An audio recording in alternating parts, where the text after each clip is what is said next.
Hello, I'm back and Merry Christmas. Cheers. As photographers, we're all interested in what other people use. So today I'm doing a video showing what I carry in my bag. We're going to split the video into two sections. First section is going to be landscape photography and what I carry to take photographs. Second section is going to be about video. As soon as we finish the section on photography, I'll let you know. So if you're not interested in the video section, you can switch off then. So what's in my bag? Well, first of all, this is the bag, which is a Low Pro Flipside 400 AW, which I'll talk about more in a little bit once I've got everything out of it.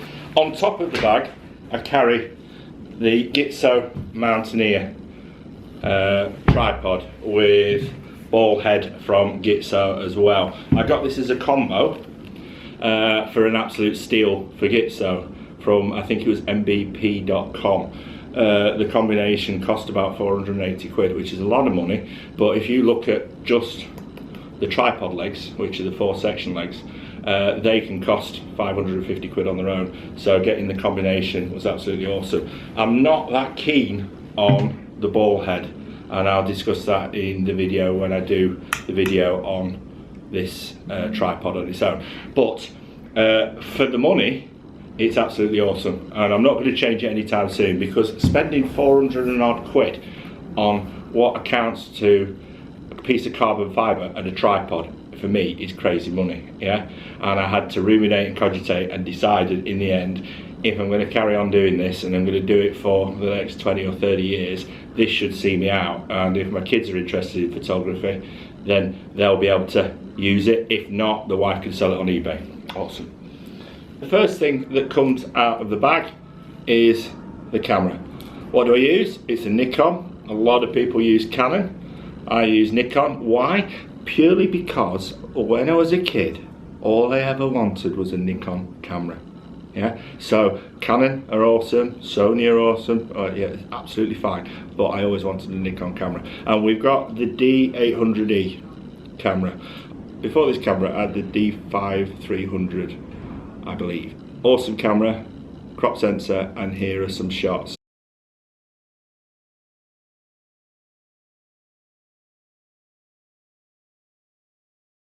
And it's a cracking camera. But I decided if we're going to go and carry on shooting, I want something really sharp with the best megapixel possible, other than possibly the Canon that does something like 56 million or something.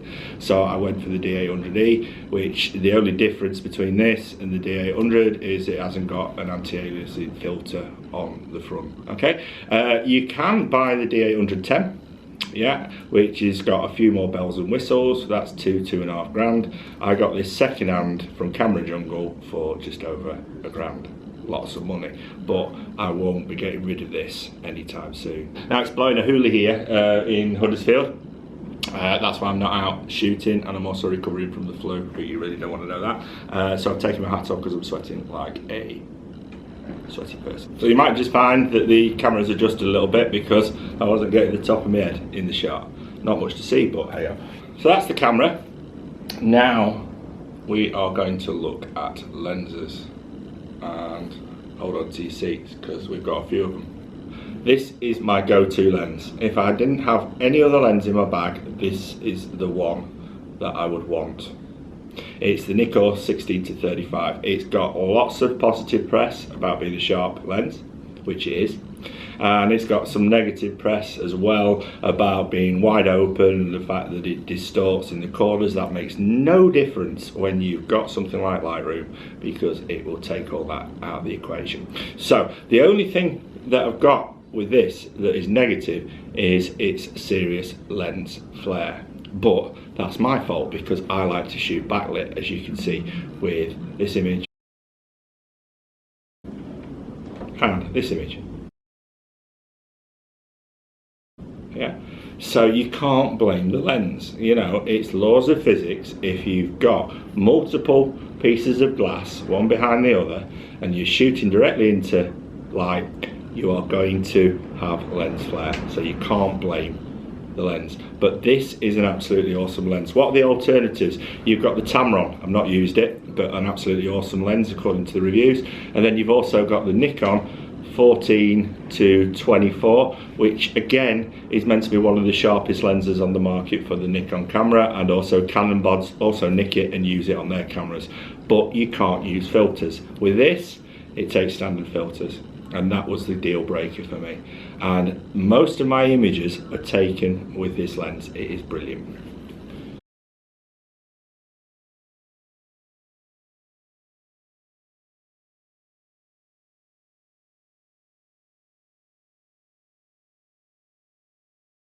Next lens in the bag is the Nikon 24 to 70 2.8.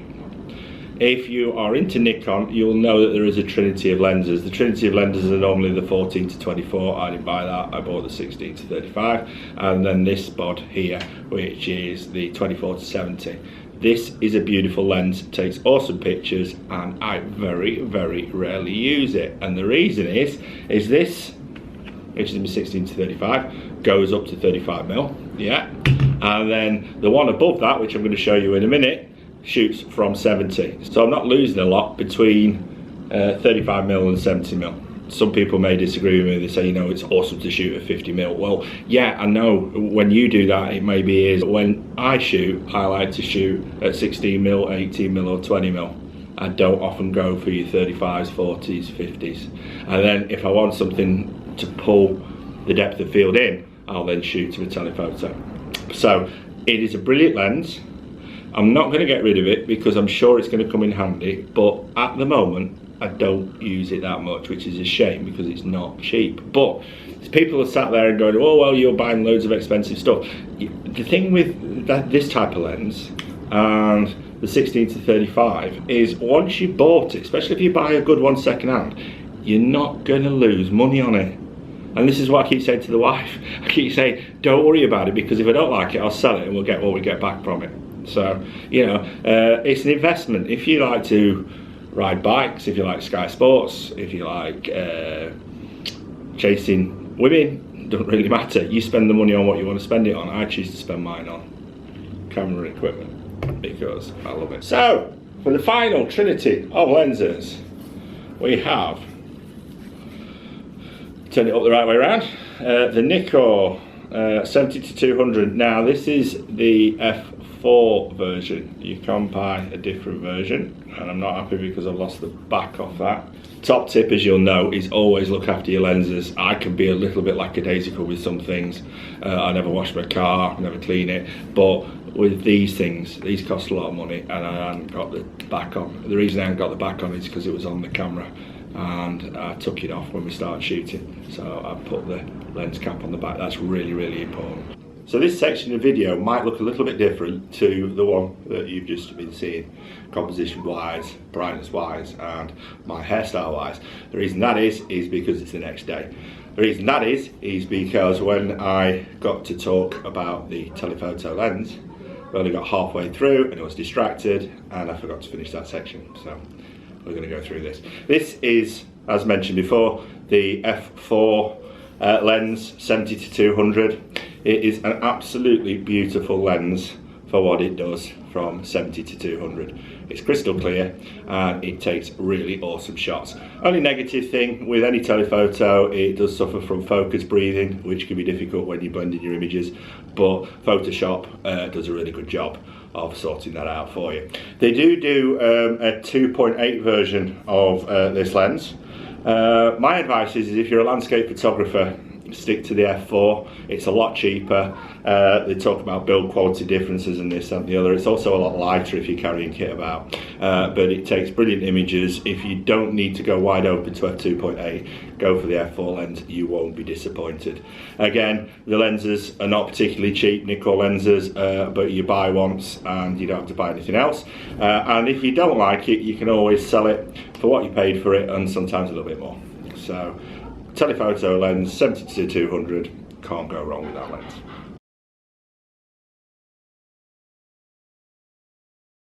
Lens number 4. This is a Samyang, or Rokinon as it's called in other countries.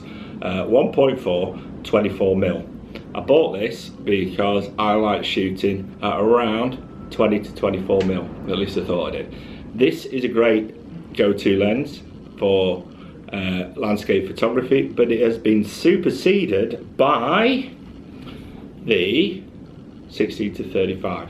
I don't use this anymore. That's going on eBay. If anybody wants a really good sharp prime lens, which is manual aperture and manual focus, contact me. You can have this off me. You'll have to pay for it, but I'll do you a good deal. Finally, we have the Samyang 2.8 14mm lens. Yeah, can't put filters on this, can't do anything with it. This has been purely bought for astrophotography. Now, I'm not going to get rid of this lens. This is one of the best lenses for taking astrophotography shoots if you are not mad nuts about taking astrophotography. Yeah, there will be better lenses, I'm sure, and I'm not going to upset the astrophotography nuts, but this is a cracking lens for the money. It's about 400 quid. It takes awesome pictures. Here's a quick picture of the one I took back in Cornwall with this lens. Yeah, I am not an astrophotographer, but it's cracking. Now, I don't want to prattle on because this is an in the bag video, but the only thing that this camera and these lenses do that's different to your bog standard cheap camera, including the camera that's videoing this at the moment, which is the G7X short shot, is they give you a little bit more flexibility in what you want to do when you take your photograph. If you enjoy taking photographs just to take photographs, shoot in RAW and then use something like the Canon G7X. You don't need to lug all this equipment around.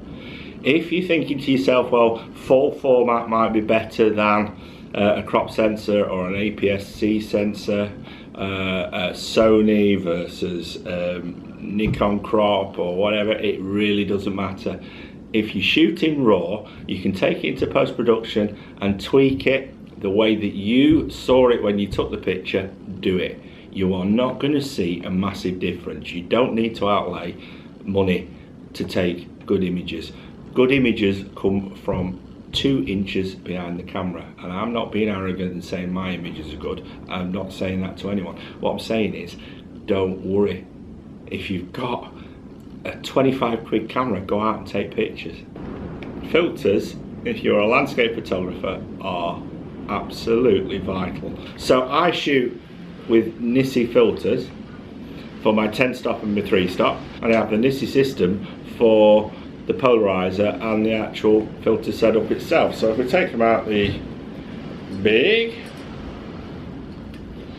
that's your filter ring, and that's the polarizer ring, which click on together, and then we have the polarizer, which you can twist and turn to make sure that you get the polarizer in the right position. And I'm going to put this safely back in the case because Nisi are notorious for scratching. And then you have the different adapter rings to go on to the system depending on the size of your lens. Now, certain lenses won't fit any filters. That's why I've gone for all these lenses that we've discussed in the past. Now, our filters. That's a Nisi filter, and it's the 3-stop filter. Cracking filter, absolutely brilliant. You've got to be very, very careful with Nisi. They scratch to the world and back. Yeah, so be careful with them. I'm lucky at the moment. I'm normally, as I say, if it's going to break for me, it will do. But I've been lucky with these. I haven't scratched them. So I have the 10-stop and the 3-stop Nisi filter, and then I have soft grads. I don't have any hard grads. If I'm going to do hard grad, I'll do it in Lightroom, but soft grad comes in handy, especially when the actual sky is really, really bright. And I have, wait for it, your Lee soft grads, and I have the 0.3 stop, 0.6, and your 0.9. They do me fine. Great for taking the images I want. Relatively new acquisition with the Lee stop filters, because I was finding that I had one hand tied behind my back when I was taking pictures of bright skies, and we should see in the future that they are going to pay dividends. More filters. I have a B and I want to say B and H. I always say B and H, and B and H for me is cigarettes in the UK. And it's not B and H, it's B and W. I have two B and W filters. I have a polarizer and I have a 10 stop. Why have I got a polarizer and a 10 stop B and W filters when I've got my Nissi and Lee set up?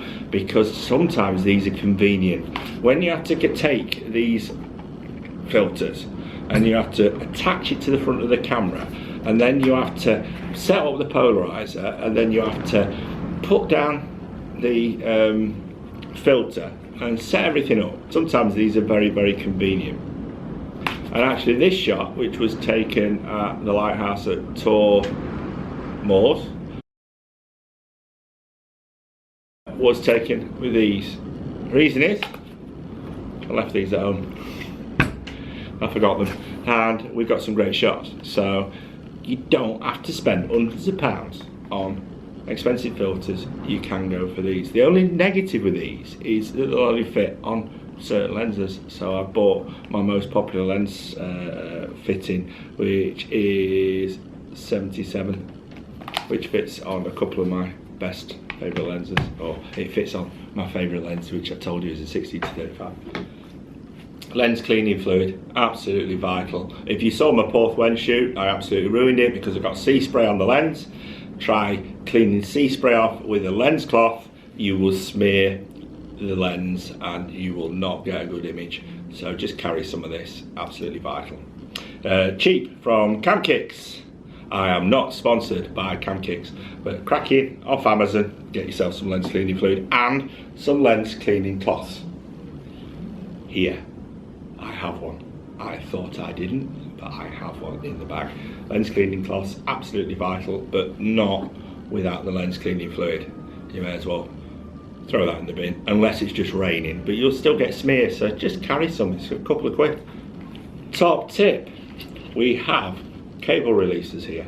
We have one from eBay, which is a generic brand, cost me about 10 quid.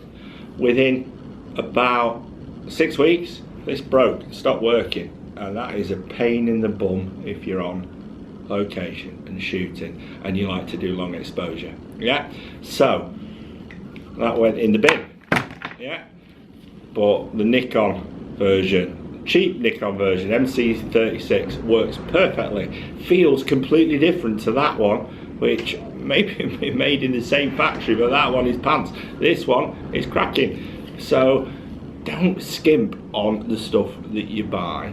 Buy once and be happy. Don't buy twice and then be annoyed like me. Now we've got lots of things on the table and I don't want to knock my brandy off, so I'm going to put that down there. But this is the bag.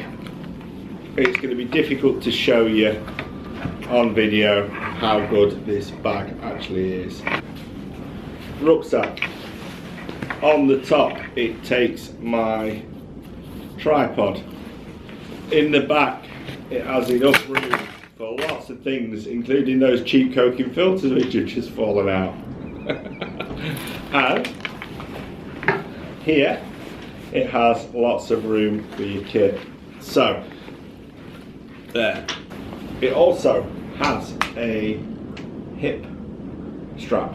Now that hip strap is going to take a lot of weight on your shoulders, or off your shoulders when you're walking. But the other thing is you can actually attach it to yourself.